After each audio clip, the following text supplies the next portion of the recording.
I saw the news the other day, and it took me a lot to summon courage to even talk about this, where the federal government is about to settle the Mieti Allah cattle breeders. I mean, these are the Fulani herdsmen that are killing our people. They've killed thousands of our people, and the government is about to settle them with nearly 270 million US dollars. It's about 100 billion naira. The Nigerian government. And I'm trying to look at the budget they have made for the police and all these other agencies in the government, and I'm looking at how much Mieti Allah is. I mean, you kept lying to us the whole time. You kept lying to us about the whole Mieti Allah thing. So today, the federal government has owned up. They're telling us the Mieti Allah are actually the people who are killing us, and they are negotiating with them. They're negotiating to the tune of 100 billion naira. A nation that is suffering, that its citizens are committing suicide in record numbers, is trying to settle the killers with 100 billion. Governor El-Rufai of Kaduna State had done something like this before, not once, not twice. And so this 100 billion is the latest. It's now done on a national federal level. And then I ask myself, is this really a settlement to stop killing, or is it a resettlement fund to build and to develop cities on the lands that have been stolen by these herdsmen who are supposed to be foreigners, invaders from outside of the country? All our villages have been run over, from the north to the south to the west and the east, everywhere. I just watched a video of a professor from the University of Ife. He got kidnapped, and eventually they got him out after they paid about 5 million plus in naira. And when he was speaking, he said that all the kidnappers were Fulani herdsmen. This is in Osun State, the ancestral homeland of the Yorubas. I posted a video some time ago about Dr. Hamzat, another Yoruba man in Ogun State who was macheted all over his body. He escaped by the whiskers. The people he was with, most of them were killed. That was in Ogun State. They are in Edo State, in the forest, in the bushes, well armed. These herdsmen are there raping and killing people like there's no tomorrow in the eastern region, in that place you call the South, in the southeast, Middle Belt, Benue, everywhere. And wherever they go, they take over lands. They do as they please, and you can't do anything to them. And yet, the government of the day had the audacity to bring these people to the table, to settle them with money. When my brothers in the Niger Delta are told that they are criminals, when IPOB is told that they are lunatics and criminals and terrorist organizations that should never be discussed. In fact, they were proscribed. But Mieti Allah has got to get some 100 billion to stop killing. You're begging them to stop killing when we have a military and we have police. And I don't understand. I want someone to help me understand. How did we get here? This is what I've been saying. You know, truth be told, I know a lot of people don't want to say it, but I am going to say it. Nigeria has fallen to the caliphate. It's over.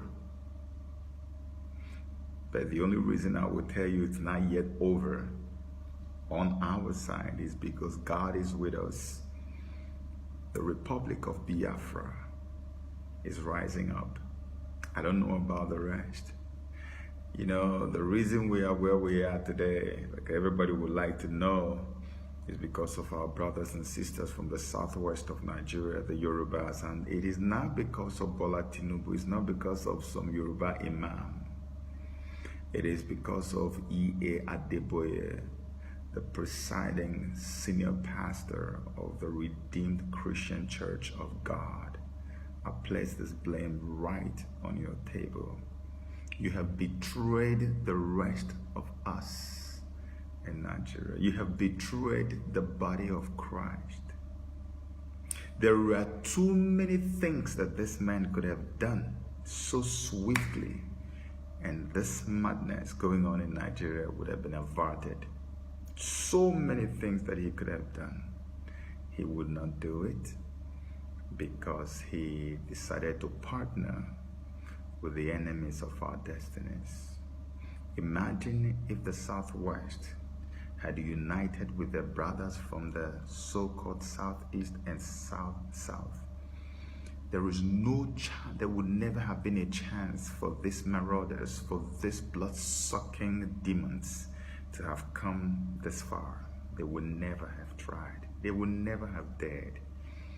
But no, oh, how can you support a man who has an Igbo man as his deputy? I do not even belong to any party. I did not believe in the elections that happened in Nigeria in 2019, but I know that they decided to pull the ethnic card, and Adeboye signed off on it, and he rallied everybody. That's why someone like Tunde Bakare, rather than staying neutral, is advising Buhari on the quality of ministers he needs to choose this time around. Buhari has not even started his second term. He's still in court. Tunde Bakare probably knows something that many of us don't know. He knows that Buhari is definitely going to come out, emerge victorious from the court, despite all the issues that this election has, which is the reason they're going to court. Bakare should have stayed neutral, but he's rather advising Buhari on the quality of ministers he needs to get. This is the man who was covering the entire streets, Occupy Ojota, Occupy Lagos, Save Nigeria group under Jonathan when the economy was super. When Nigeria was experiencing an economic boom, Tunde Bakare would not let us rest. They would not let Jonathan drink and drop the cup. They were all over the place playing their ethnic card. And today, when Nigeria needs Tunde Bakare the most, Tunde Bakare has suddenly lost his voice. It's an ethnic thing, you know, and it's a very dangerous one. Everybody is going to go in for it. But for me and my people, we already know what we're doing. The Republic of Biafra can never, under any circumstance, be truncated. It will arise. I am not joking, mark my words. The worse things get in Nigeria, the brighter our chances of emergence. Immediately, it will not even waste time. Where is the Labour Congress? The Labour Congress suddenly lost their voice. The only thing you hear them saying now is telling people, when you see Ngige do this, Ngige do that, Ngige soft spot. That's what you know them for. The Labour Congress has now become a congress of losers and lunatics. They've also lost their voices. They can't speak again. At a time like this in the history of the nation, a whole Labour Congress. During Obasanjo regime, it was Adams Oshomole's exploits that gained him that name. They call him Comrade, whatever they call him. That was how he became the governor of Edo State, two-term governor of Edo State. It was his activities during those days that gave him their fame. That was why he became a governor. Under Jonathan, NLC would call for protests at the drop of a hat. Where is NLC today? Gone. How about PFN, Pentecostal Fellowship of Nigeria? Psh, nothing. Christian Association of Nigeria, CAN, no, those ones should become, I told them already that they need to register as a political party because that thing is absolutely non-existent. Look at all the people we expect they should be speaking at this time. Not one person is speaking. They're paying them off, they're buying them over, and they are succumbing to this wickedness. I am dazed beyond imagination.